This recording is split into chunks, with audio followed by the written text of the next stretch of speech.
Hi guys, thank you very much for joining in for the session. Today, like always, this video is the main agenda of this video is to help new students or participants who are planning for the FRM exam so they can get an idea how to prepare for it and how to appear for the exam, what should be the strategy, and those things directly from someone who has already cleared the exam recently.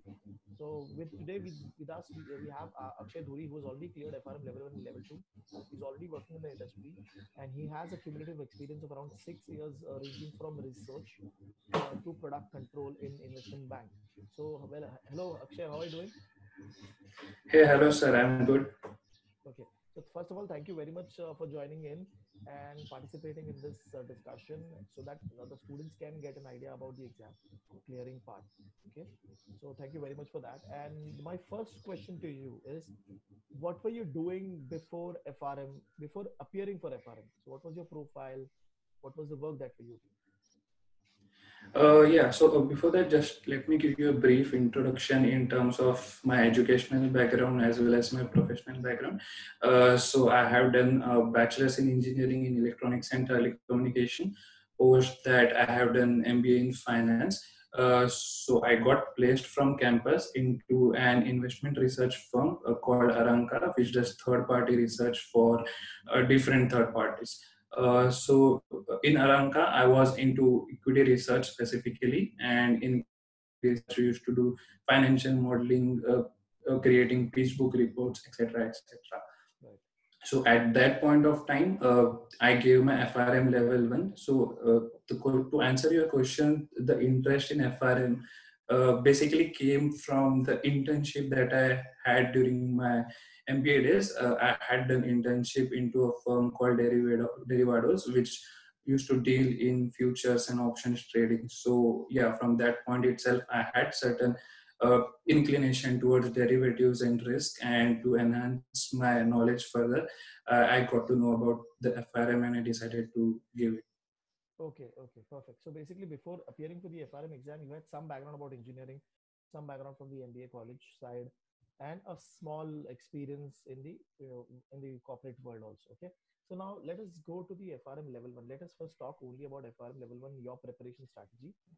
So when you started the preparation, was there any topic which you felt is tough that you had will have to practice more, or was there a topic which you find easy?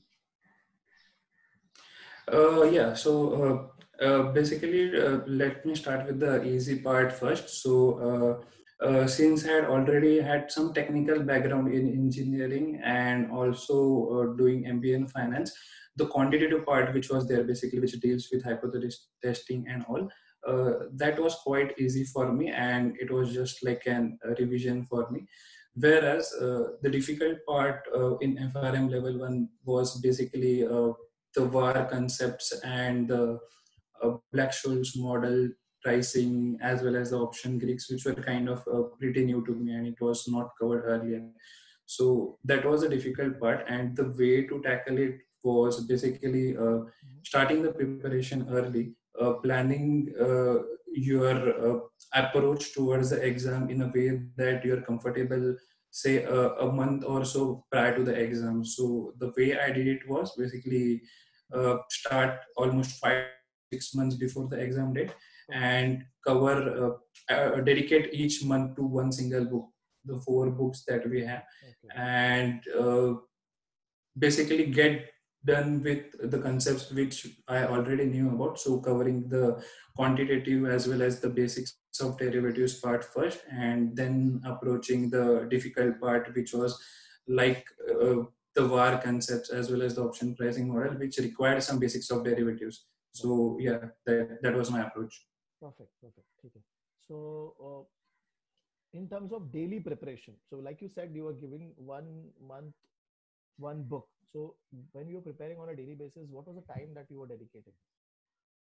So, as I said, I was working while preparing for the exam. So, yeah, on a daily basis, it was just 2 hours that I was able to give it. So, I have to mainly focus on weekends and give as much time as possible on weekends. But yeah, in terms of if you are a student, basically you are in the best position to give all these exams and you have a lot of time, believe me. But yeah, if you are a working professional, definitely you should give some time on on a daily basis. Say for example 2 to 3 hours on a daily basis to go through at least one reading on a daily basis, and then yeah, try to revise all of those readings on the weekends. Perfect, perfect. Okay. So planning basically being very consistent, like you said, start out early, be consistent, and focus on your strengths at the start, and then you can go for the difficult part, because when you focus on your strength, you'll get some confidence. You'll be motivated throughout the period. And one more thing that that normally the students face when they start out very early, they lose out on that momentum, because they start out fast, they start out very, they've solved all of this, and by the time they reach the exam, they're kind of exhausted, or do they actually, they feel that there are less questions to solve, or there are less, everything they've already covered, so they kind of lose out on the motivation. So anything of that sort happened to you by any chance in that preparation?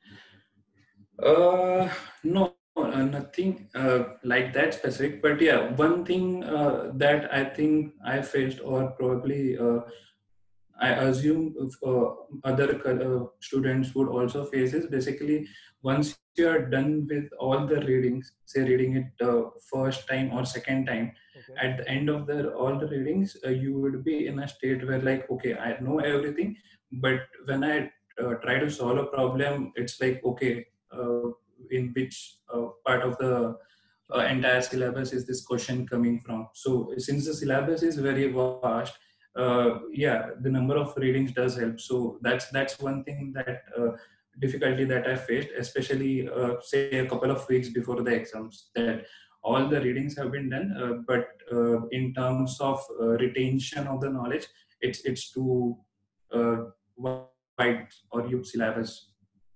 Okay. Okay. Right. And in terms of question solving, at least for the level one, can you give us a brief idea? What was your strategy in terms of question solving? How many questions you solved, and any clarity on that part? Yeah, so in terms of question solving, this is a very important part of your preparation. So just reading the modules won't help, because as we all know, the FRM exam is not a direct formula based exam or a straightforward exam.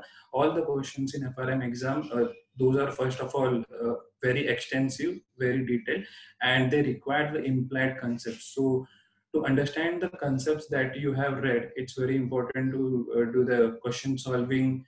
First of all, doing it once you have read that one particular reading, solving few questions related to that topic, and then when you have say covered 4 to 5 readings, again solving a mix of questions to get a gist of whether you are comfortable or clear on the concepts that you have read on those topics. Okay, okay, perfect. So basically, so your focus was also there on a lot of question solving, and for making sure that whatever concepts you have read, okay, because reading also is a different thing, and going and actually testing your knowledge on those Yeah. concepts is a big different thing, right? So you cleared FRM level one. So when you were appearing for that exam, FRM level one, 4 hours, 100 questions.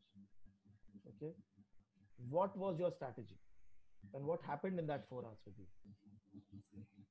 So prior to going to the exam, first of all, you should have that mindset, because 4 hours is too long a period, and obviously everyone doesn't have that attention span to give the equal, uh, say, to go through each and every question and give equal importance to each of that question. So probably practicing questions, practicing the entire question sets, and sitting at a stretch for 4 hours, Mm-hmm. say uh, a couple of months before the exam is very important, or else on the day of examination, yeah, probably you may crack it, but it would be too exhausting. So the way to tackle those 4 hours 100 questions is, first of all, practice it beforehand. Second thing, during the exam, keep calm.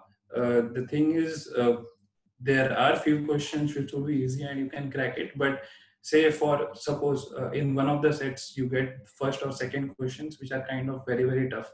So just don't get bogged down by those questions.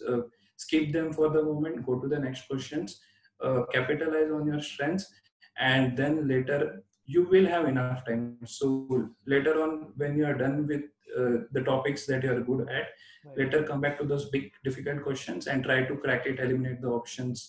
The different strategies you can use as per your comfort. Perfect, perfect. So basically, focus on your strength and leave out the some which you feel is difficult, and leave out the ego, because a lot of time you tend to get into that phase that you end up you want to solve all of this question as it comes, but you have to be very tactful because this is a global exam, like you rightly mentioned. Keep the difficult questions at the end. Okay, then you cleared the FRM level 1, and there was a huge gap because you did not appear for the exam immediately, right? Yeah. So you came back for FRM level 2. When you came for FRM level 2, did you face any problem? Was there a situation that, okay, I don't remember anything about FRM level 1 or the concepts? Was there a situation like that? Or is it because of the work experience that you were having, most of the things was easy because you were already working in that domain? What was that situation? So, in terms of having that big gap between level 1 and level 2, yes, it's difficult because ideally the level 2 is kind of continuation of level 1. The topics are basically the extensive versions of what's being covered in level 1. Right. So, to have those basics which have been covered in level 1 is very, very important. And a few of the issues that I faced is basically while going through the level 2 readings, there were a few concepts which were being covered in level 1, and since I was having a 4 years gap between the two exams, I had to actually go through the level 1 books, brush up those concepts, and then come back to the level 2 readings to clear my concepts then and there. So that was one of the difficulties. Okay, okay, wonderful. Okay. So when you went for FRM level 1, you started your preparation. So did you find any particular book difficult? Level 1. Sorry, level 2. Okay. For level 2, not not difficult as such, but again there was some extensive theory which was involved, which was difficult as well as boring to read through. So I currently work in market risk domain. So market risk and credit risk were kind of easier topic for me, but operational risk as well as the theory part, Hmm. that's kind of too extensive and too new for me. For example, like the Basel norms, the other operational risks that organizations have, and various computations that are involved in that. Right, So yeah, that part was quite extensive. right, right. Okay, okay. Interesting. So, and when you prepared for FRM level 2, so comparing to FRM level 1, level 2 is extensive. So the time Yeah. commitment, was there any change in that, or was there any change in the strategy that you were using? So yeah, the strategy need to be changed because earlier in level 1 I was able to give those 2-3 hours on a daily basis, but now when I was giving level 2, obviously due to work commitments and other issues, probably I was not able to give that much time for all the readings.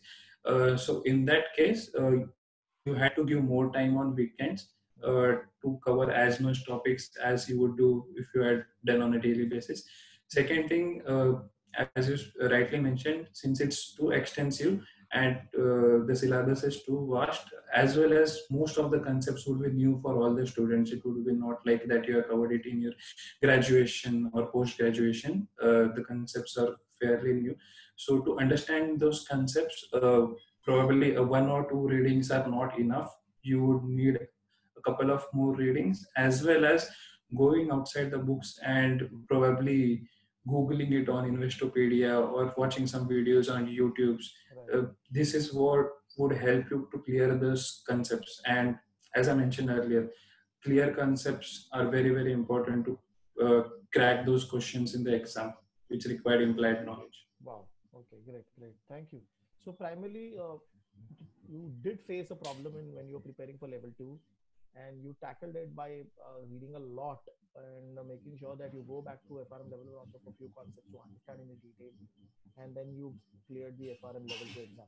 So when you were looking for FRM level 2 exam, 4 hours, 80 questions, what was it very different from your FRM level 1? What was that 4 hours time? So, first of all, in terms of explaining the difference between level 1 and level 2, Mhm. level 1 is too much quantitative ways, or you would get a lot of numericals, whereas level 2 has a lot of theory questions. Right. And when those theory questions are not straightforward questions, they can be from different readings from different books. And then for that, it's very, very important that your concepts are really, really clear. And the questions might be as simple as, for example, which of the following is not true? And you would get Mm. 3 line statements from different chapters. So in that case, you cannot stick to one reading or one book. You have to use that applied knowledge that you have gained from the different books and link them and then find out the right answer. So that was one thing. Another thing that you need to take care while tackling the those 80 questions in 4 hours. First of all, time is never a problem. Probably you would be done with your exam way before your time, say Right. 15 minutes or 20 minutes before Mm. the time. Uh, the main thing is dealing with the questions, eliminating the options. And as I said, since it's subjective, uh, the detailed reading of every single module is very important, because questions do come from any part, any corner, whether the topic might not be that significant, but Okay. your concepts have been really tested. Okay. Okay. Interesting. Interesting. So after completing your FRM, was there any change that you saw, both direct and indirect? When I'm saying direct, it essentially means compensation or salary hike or say designation change. But indirect being people looking at you, you getting good work from the team, and the recognition that you're getting from the team and people like that. So was there any change that you saw? So in indirectly, yes, there was a lot of difference. Basically, an FRM certified candidate or a FRM cleared employee is being given more importance in any organization. And then, in terms of the in terms of knowledge that you possess, you are being approached with more complicated roles in your organization. For Okay. example, I to handle linear products in my current organization, which had basically linear payoffs, swaps, and all that. Mhm. But later on, with my FRM experience, I was given a more complicated role, which currently deals with non-linear and exotic products. So yeah, that kind of indirect benefits you get, which would obviously uh, the theoretical knowledge that you have gained from FRM, you get to apply it in your daily day-to-day work. Right, right, right. So, in terms of any direct benefit, did you try it for the outside role and you got? So, in terms of CV, for example, if when you put down that you are an FRM, do you see yourself getting a lot of calls, a lot of attention from the HR and those guys? Yeah, definitely. So most of the investment banks, or in fact even investment research firms, equity research firms, they prefer candidates having cleared FRM, either level 1 or level 2, or even CFA level 1. So so yes, definitely you get more calls, and you get preference over other candidates when you are an FRM or a CFA, and basically that's like an added advantage to you. Okay, okay. ठीक है. Thank you, Akshay, for sharing out your views, sharing out the way you prepared for the for the exam for both level one and level two. And I'm sure the conversation that we had today is definitely going to be useful for you guys who are going to be thinking about the exam, how to prepare, how to tackle. So somebody who has cleared the exam recently, they will get a clear idea, they will get a clear picture how to go about. Thank you very much, Akshay. Thank you for your time and the guidance. Thank you. Yep, thank you. And for to all the students, all the best for your preparation. Thank Thank you. Thank you. Thank you very much.